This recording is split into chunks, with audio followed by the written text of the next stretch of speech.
마가복음 14장 66절에서 72절 말씀 함께 보겠습니다. 66절에서 72절 말씀입니다. 베드로는 아랫뜰에 있더니 대제사장의 여종 하나가 와서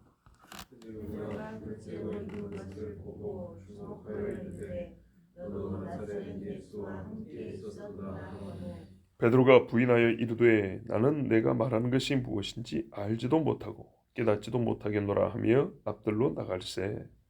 여종이 그를 보고 곁에 서 있는 자들에게 다시 이르되 이 사람은 그 도단이라 하되 또 부인하더라. 조금 후에 곁에 서 있는 사람들이 다시 베드로에게 말하되 너도 갈릴리 사람이니 참으로 그 도당이니라.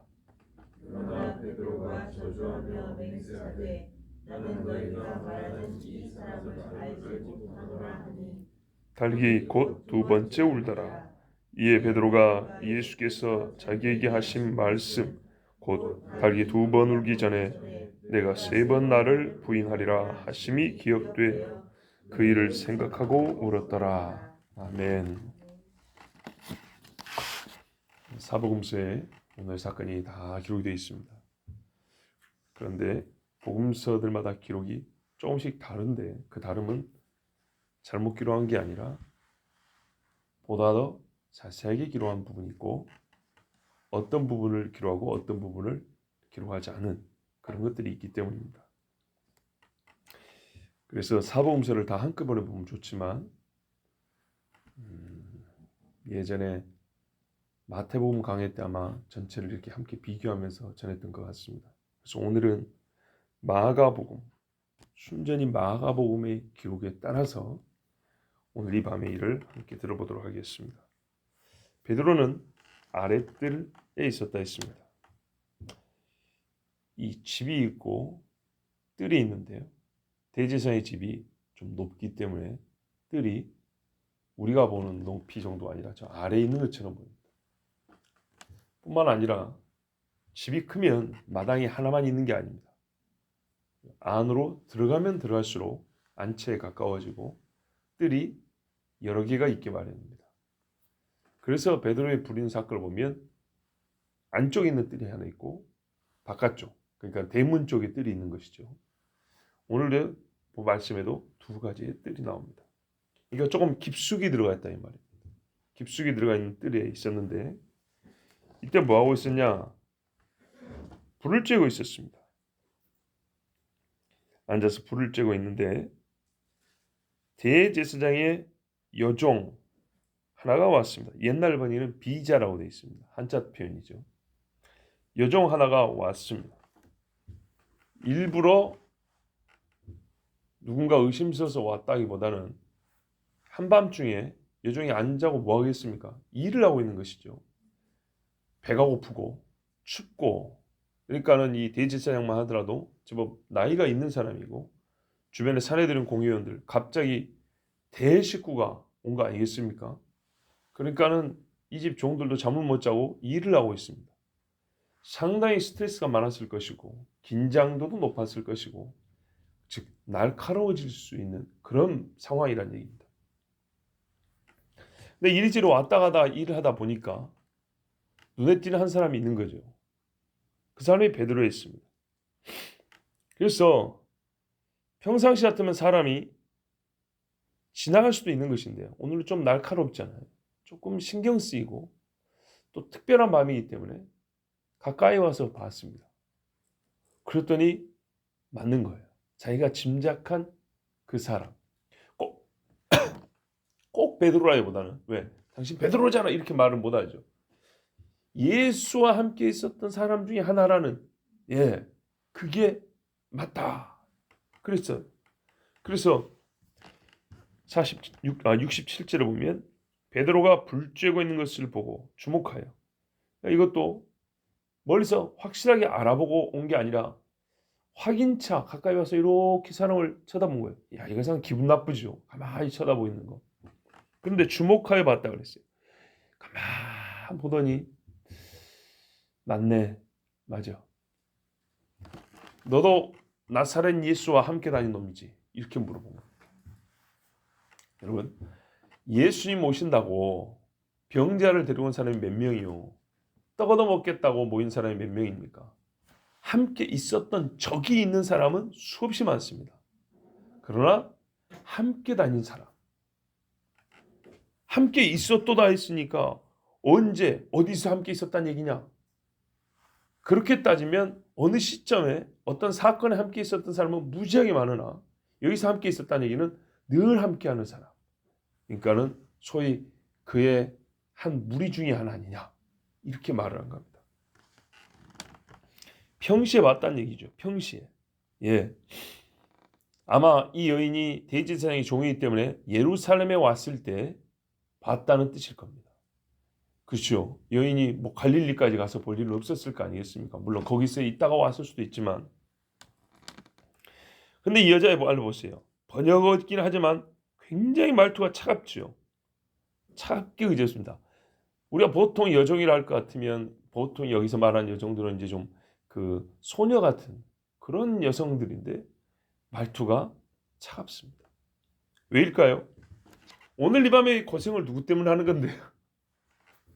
매우 실제적으로 생각을 해보세요. 예. 자, 이런 상황에서 베드로가 이와 같은 질문을 받으면 정말 가슴이 철렁하죠. 심장이 좀 약한 사람은 오금이 저린다 그러죠. 왜냐하면 남의 집에 왜 왔니 이 정도가 아니거든요. 죄인을 취조하는 것 같잖아요. 왜냐? 예수님과 한 패라 하면 예수님처럼 이제 취급을 받을 수 있는 그런 위험이 있지 않습니까? 그래서 이 신분이 밝혀지는 순간 나는 저기서 취급받는 예수와 함께 다닌 사람으로서 함께 취급을 받을 거기 때문에 굉장히 두려워서 베드로가 뭐라고 했습니까? 여기까지 온 정도의 용기도 가상하지만 베드로는 여기서 부인합니다. 누구를 부인하죠? 예, 누구랄 것도 없습니다. 완전 뿌리부터 부인해버립니다. 나는 네 말하는 것이 무엇인지 알지도 못하고 깨닫지도 못하였노라. 같은 말 같지만 약간 다른 느낌입니다. 왜냐하면 네 말하는 것이 무엇인지도 모른다는 얘기는 아예 못 알아먹겠다는 얘기입니다. 즉 상황 파악이 안 된다는 얘기죠. 그죠? 어떤 뭔가 큰 소라 있는데 막 거기에 있는 사람한테 누가 뭘 모르면 모르지요.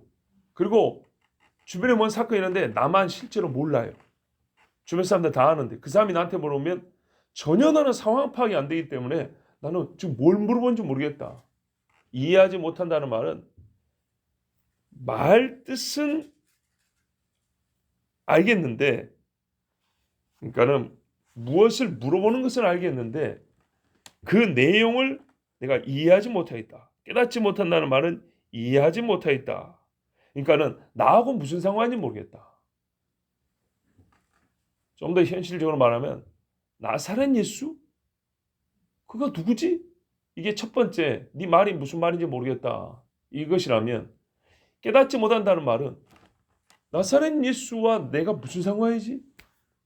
이 말입니다. 나는 나사렛 예수하고 나하고 뭔 상관이기에 네가 물어본다. 이것도 모르겠고 나사렛 예수? 그 사람 누군데? 그 사람 뭐 이 밤하고 뭔 상관인데 뭐 이런 식으로 이렇게 잡혀온 것도 모른다. 이 정도로 부인해버립니다. 예, 예수를 모른다고 한 것보다는 이 상황 자체를 아예 모른다. 이렇게 부인을 해버렸습니다. 이러고 자리를 피했습니다. 그리고 어디로 갔습니까? 앞들로 나갈새. 예, 보다 대문 쪽에 가까운 좀 깊숙이 들어와 있다가 바깥쪽으로 옮겨간 겁니다. 우리 번역에는 없지만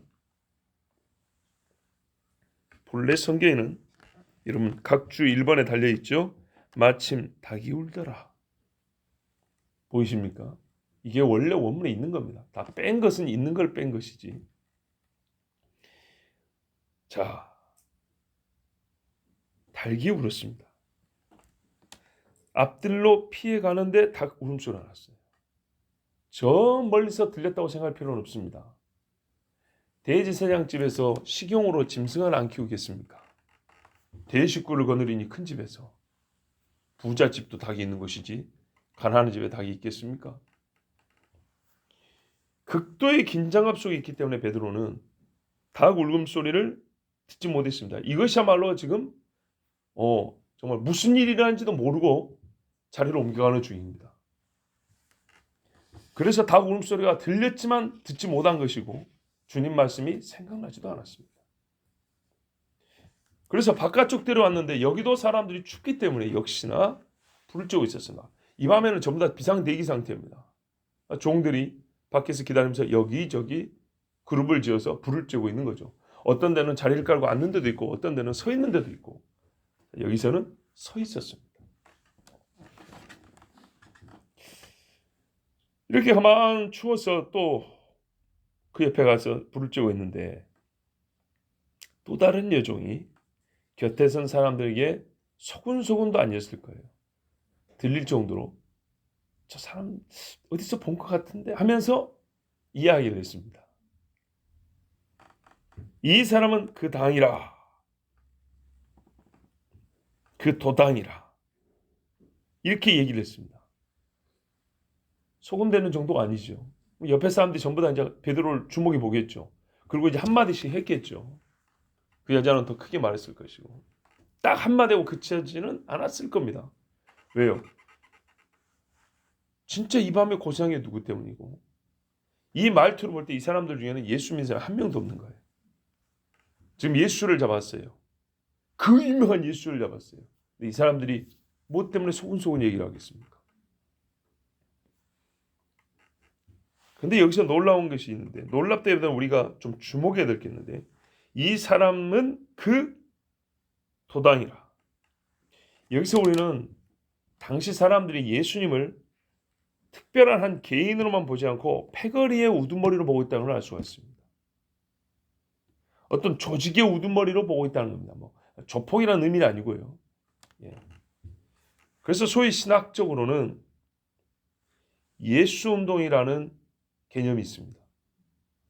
예수를 통해서 하나의 물결이나 웨이브가 있다는 거예요. 운동의 물결이.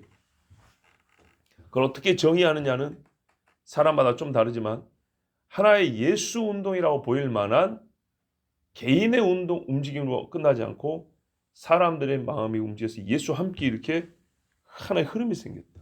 그러니까 이 말을 보면 가히 틀린 건 아닙니다. 내용을 어떻게 규정하느냐는 문제입니다. 그게 혁명이냐, 도덕 운동이냐, 아니면은 소위 진짜 종교적 차원에서만 보면 유대교를 개혁하고자 하는 것이냐? 그러지는 않죠. 고작 그거 하려고 예수 모시지 않았죠. 옛날에 선지자들도 고작 그 정도를 원하지는 않았어요. 요시아 왕도 고작 그 정도를 원하고 귀신 집을 부셔가지고 변속관 만들지는 않았어요. 자, 하여튼 이때 사람들이 말하면 일종의 예수파를 생각을 했습니다. 그리고 예수는 예수파의 우두머리인 겁니다. 나사렛 예수는 그 파의 우두머리입니다.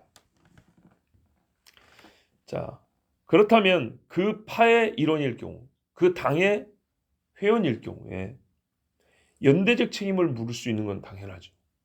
그죠? 당으로 규정을 지으면, 하나의 패로 규정을 지으면, 수장에게 갖고 있는 감정을 당원들에게 그대로 이입하는 것도 틀리진 않죠. 그죠?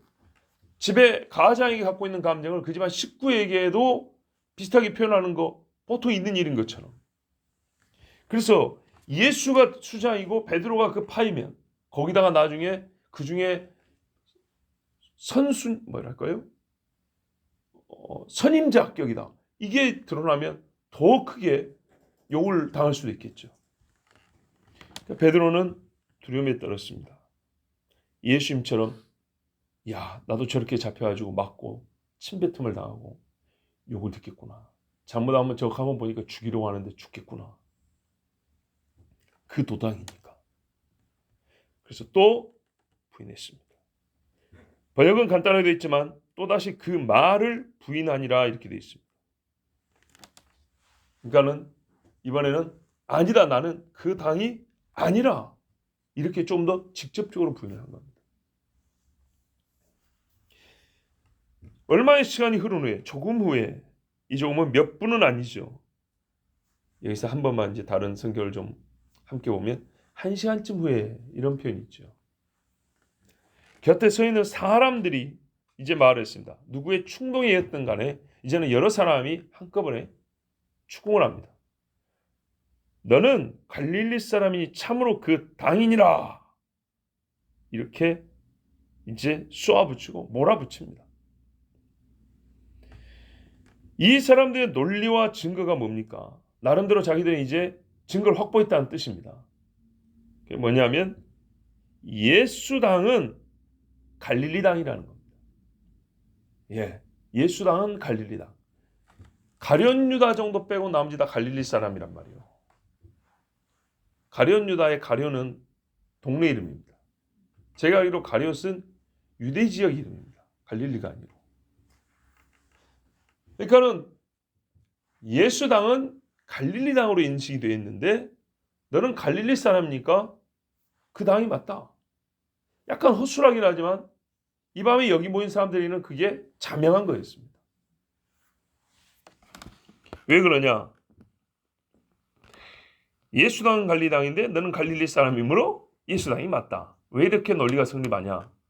놀라지 마세요. 이 시각 대제사장의 집에 갈릴리 사람이 있을 일이 없기 때문입니다. 이건 매우 중요한 사실입니다. 대제사장 집에 갈릴리 사람이 없습니다. 왜 그런가에 대해서는 연구가 필요하지만 이들의 논리는 그래서 확인이 되는 겁니다. 베드로를 갈릴리 출신이라는 것 때문에 예수당으로 몰아붙일 수 있는 겁니다. 그러므로 너는 예수와 한패다. 그러면 여러분 어떻게 베드로가 갈릴리 사람인 줄 압니까? 다 아시죠? 말투 때문입니다. 말투. 억양이죠. 우리 번역에 그래서 빠진 게 있어요. 자, 원래 원문에는 이렇게 되어 있습니다. 분명히 너는 그들과 한패라. 당이니까요. 너는 갈릴리 사람이니 너의 말투가 그와 같으니라. 본래 있는 건데 이 뒷부분을 빼버렸어요. 다른 복음서에 있습니다. 마태복음과 누가복음과 보면 네 말투가 갈릴리 사람을 증명한다는 말이 있어요. 근데 거기 있으니까 두 군데 기록되어 있지는 않았을 거다. 그래가지고 하나를 뺀 게 마가복음을 빼버린 거예요. 왜? 마가복음은 기본적으로 짧아요. 그래서 마가복음은 원래 없었던 건데 추가했거나 나중에 누가 끼워 넣었다. 뭐 이런 식으로 잘라버린 겁니다. 마가복음에도 있습니다. 너는 갈릴리 사람이니 말투가 갈릴리 사람과 같으니라. 그래서 너도 예수 패의 한 사람이다. 이렇게 말을 했어요. 이 집에는 갈릴리 말투를 쓰는 사람이 없습니다. 그렇지 않으면 오직 말투를 근거로 베드로를 예수와 한패라 추궁할 수 없습니다. 다른 증거에는 오직 말투를 근거로 했습니다. 그러나 우리 번역에는 또 없지요. 있구나.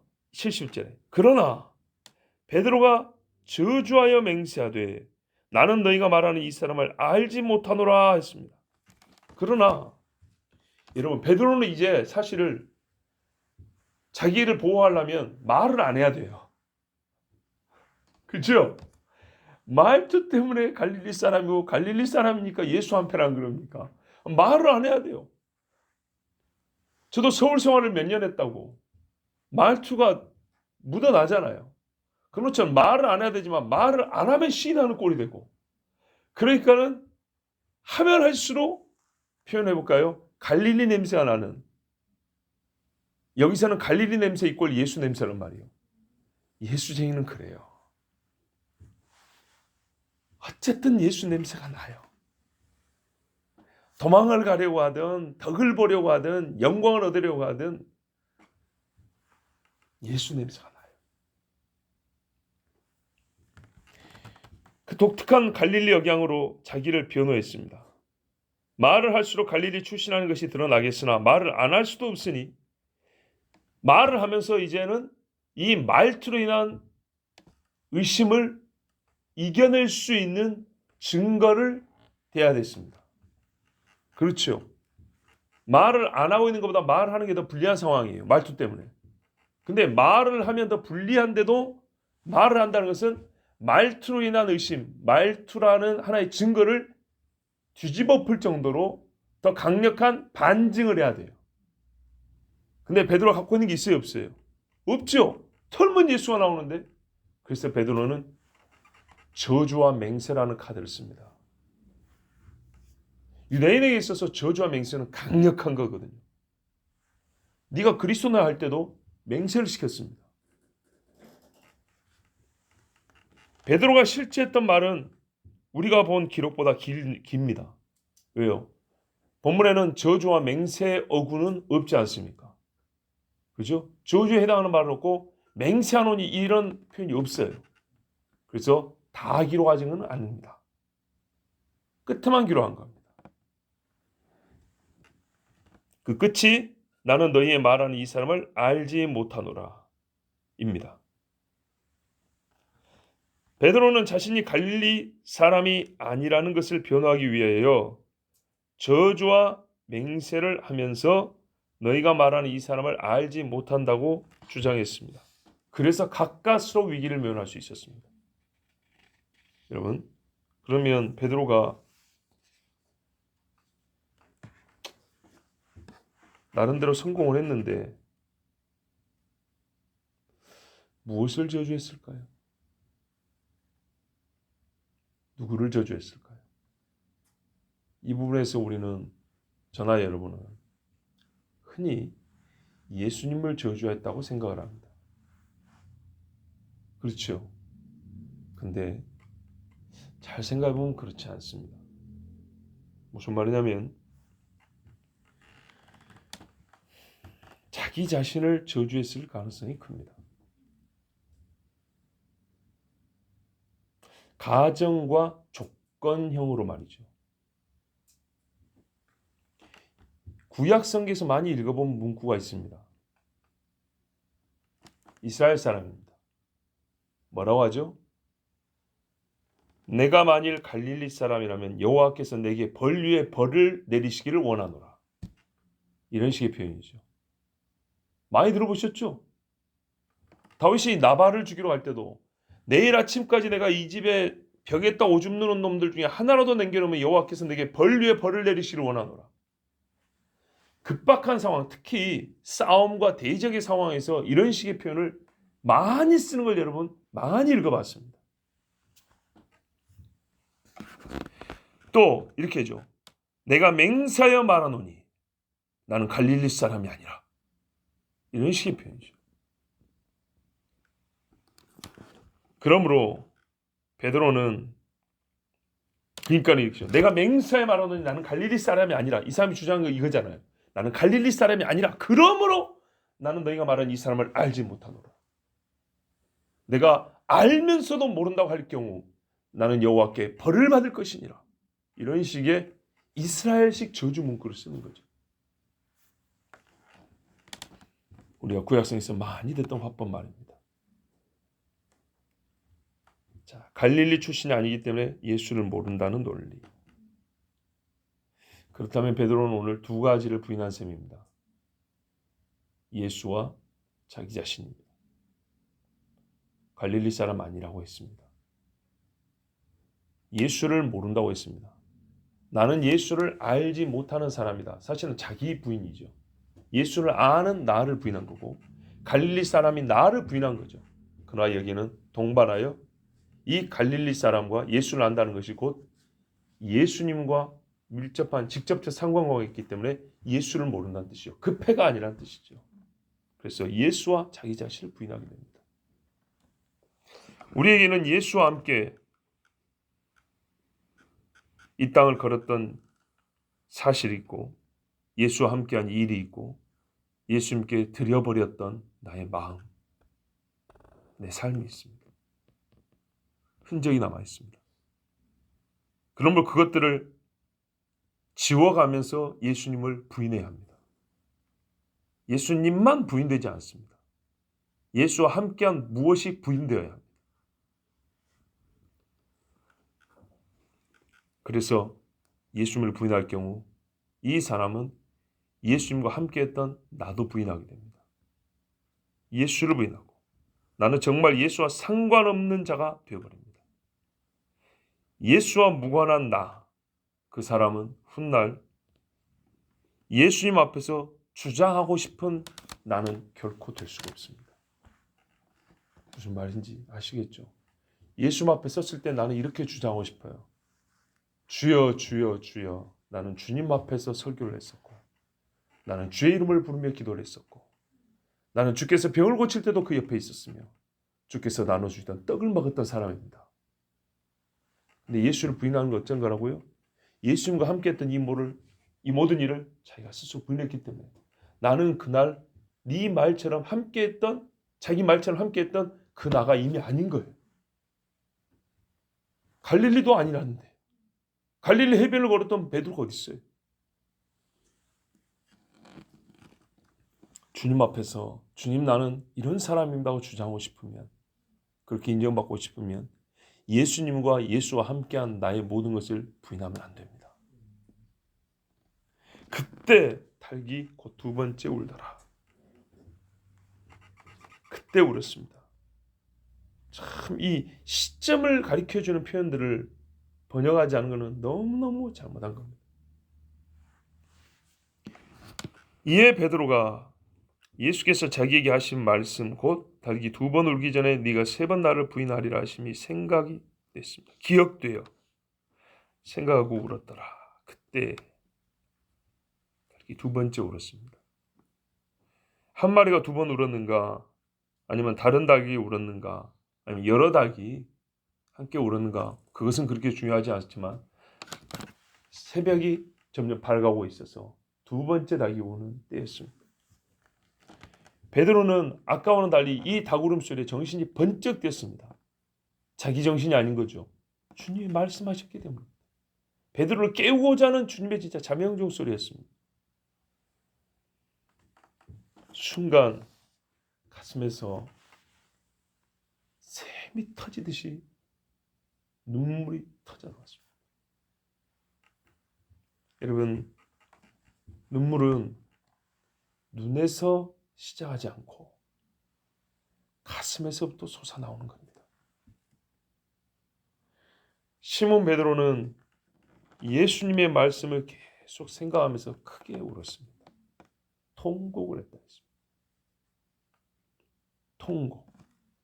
가슴에서부터 눈물이 터져 나오는 겁니다. 주의 말씀이 베드로를 울게 했습니다.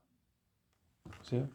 내가 예수님을 부인했어. 이런 생각할 겨를이 없었어요. 근데 왜 울었냐 했더니 자기의 양심이 아니고요, 예수님의 말씀이 나를 울게 했다 그랬어요. 네가 닭이 두 번 울기 전에 나를 세 번 부인할 거다. 네가 나를 세 번 부인할 때 닭이 두 번째 울 것이다. 이 말씀에 베드로 하여금 눈물이 가슴에서 터져 나오게 했어요. 주님을 부인하였다면 나를 낮추어 울게 하는 말도 생각나야 합니다.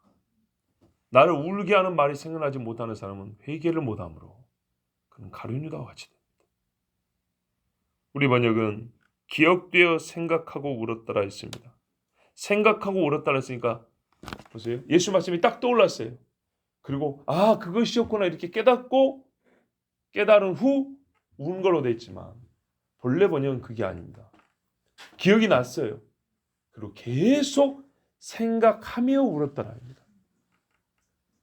계속 이 말씀이 마음에 지금 곧 듣는 것처럼 계속 연거푸 예수님이 직접 말씀하시는 것처럼 한동안 이 말씀이 계속 들려오는 겁니다. 그래서 그 시간 동안 계속 운 겁니다.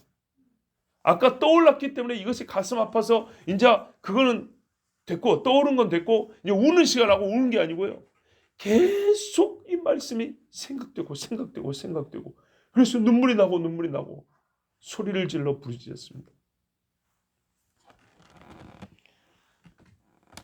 울어야 할 이유를 생각하게 하는 말을 들은 적이 있는 사람은 복이 있습니다.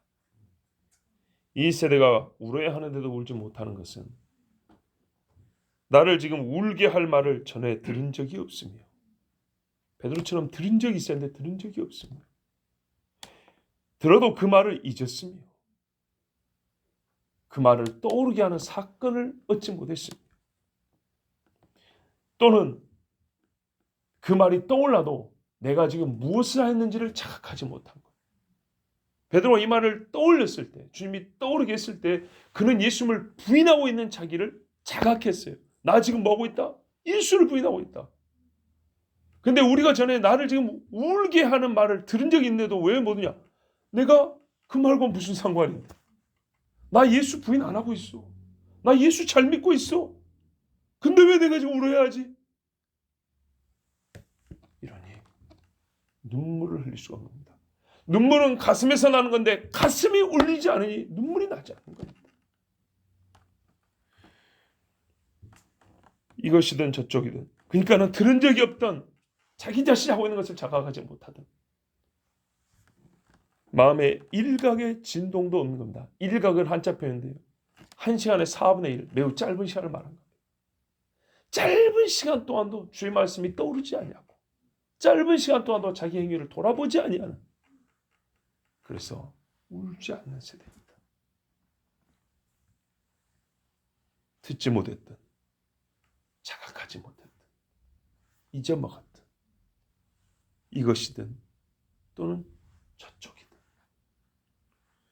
저는 개인적으로 지금의 베드로가 정말 큰 복을 받고 있다고 생각합니다. 눈물 흘리면 다 저주받은 건가요? 눈물이란 다 괴로운 거고 부정적인 건가요? 아니죠. 이때의 눈물은 금보다도 귀한 눈물입니다. 그래서 시편에 주여 내 눈물을 병에 담으소서 하고 있습니다. 진짜 병에 담아둘 만한, 이거를 담아서 영혼이 간직할 만큼 가치 있는 눈물입니다. 울어야 할 때 울게 하는 말씀이 있어 그 말씀이 기억나는 사람, 얼마나 복이 있습니까? 그 말씀을 생각하며 이 생각이 끊이지 않고 그 말씀을 생각할 때마다 눈물이 나는 사람, 그 말씀이 계속 눈물을 속에서 끌어올려주는 사람, 그런 복이 있습니다. 그래서 베드로는 우리가 신앙생활에서 제일 많이 하는 말이죠. 은혜. 진짜 은혜 받은 사람입니다. 내가 은혜 베풀 자에게 은혜를 준다고 그러는데 베드로는 은혜 받은 사람입니다. 여러분, 이 사건에 우리의 눈은 보통 어디에 쏠려 있냐면 베드로의 부인에 쏠려 있습니다. 그래서 베드로를 지그시 밟습니다. 베드로가 잘했단 말은 전혀 아닙니다. 그리고 부인의 과정을 추이를 살펴볼 때 그의 말이 점점 심해졌다. 이렇게 보니까 마지막에 저주와 맹수도 저 예수 뭐 하면서 욕설을 한 것처럼 그렇게 생각하기 쉽습니다. 물론 가면 갈수록 말도 길어지고 자기가 예수와 상관없다는 것을 강조하는 건 사실입니다. 그러나 여러분, 자세히 보면 말의 과격성, 예수님을 욕하고 저주하는 이런 못돼 먹은 말의 정도가 심해졌다는 것보다는 예수님을 부인하는 그 두려움, 예수님과 연결돼서 죽을까 봐 하는 그 두려움 속에서 베드로가 자기 살겠다고 정말 최상의 지혜를 다 쏟는 안타까운 모습을 볼 수 있습니다. 그리고 그가 또한 하나님 앞에서 얼마나 큰 은혜를 받고 있는지를 깨달을 수 있습니다. 말씀을 그대로 따라보면 있는 그대로의 사실이 보입니다.